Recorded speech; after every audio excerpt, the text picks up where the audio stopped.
Hi, my name's Paul, and I thought it would be important to our video for us to talk about how children with autism are taught through education. And for this I interviewed my dad because I thought it'd be important because he works a lot with children with autism.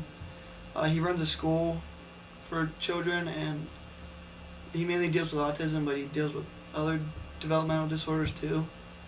So I'm going to go to an interview with me and him and how he talks about how he teaches the children and what methods they use at his school. What is your job title? I'm the executive director. What does your school do for children with autism? The Potential Development Program provides individualized educational services to preschool and school-age children who have autism. What types of autism does your school deal with? Our program deals with all children with autism, children on the very low end spectrum all the way through the very high functioning individuals with autism.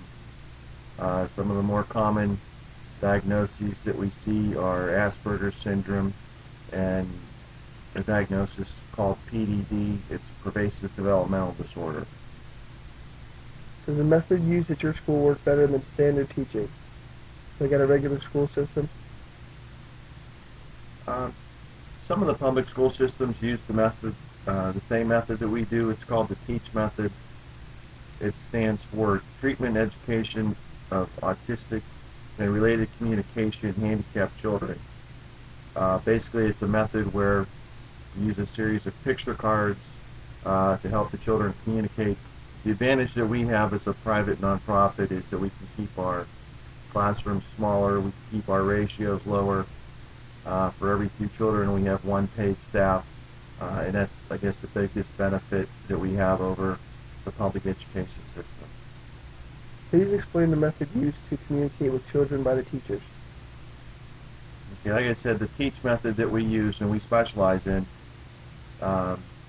is a series of, at the very lowest level, we have objects that signify the different subjects. So a pencil could signify work, a toy car could signify time to play or some free time, things like that. And it builds up to a picture, then pictures with words, and the very highest level, it would just be a word schedule. So, Do you use a grading system for your children's performance?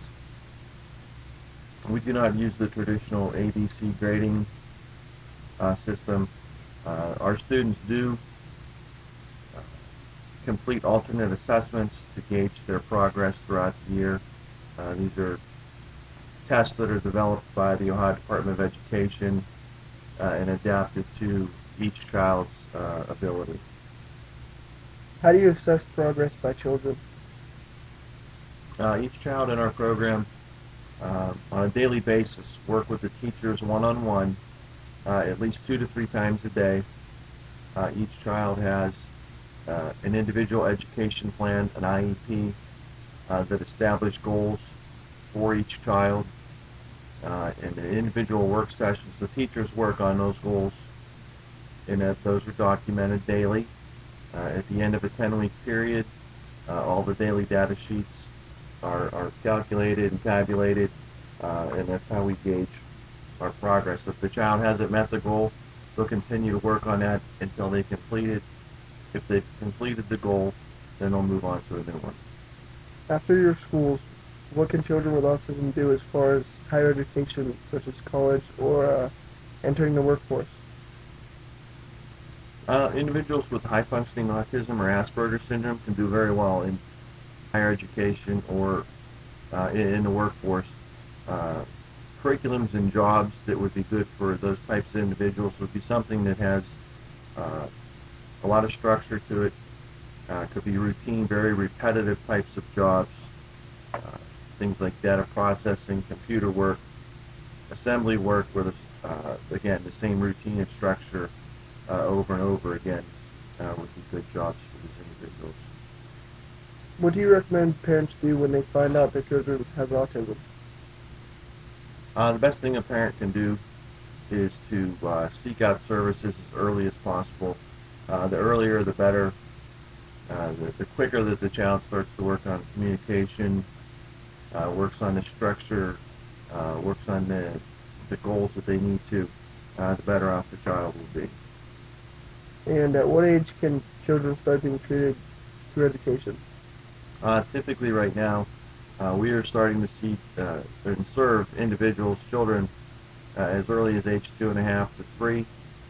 Right now, again, in the state of Ohio, they're running a lot of pilot programs on early intervention services and early diagnosis. Some of those pilot programs are starting to diagnose children as early as age 1 to 1.5 years old. All right, that's all. Thank you.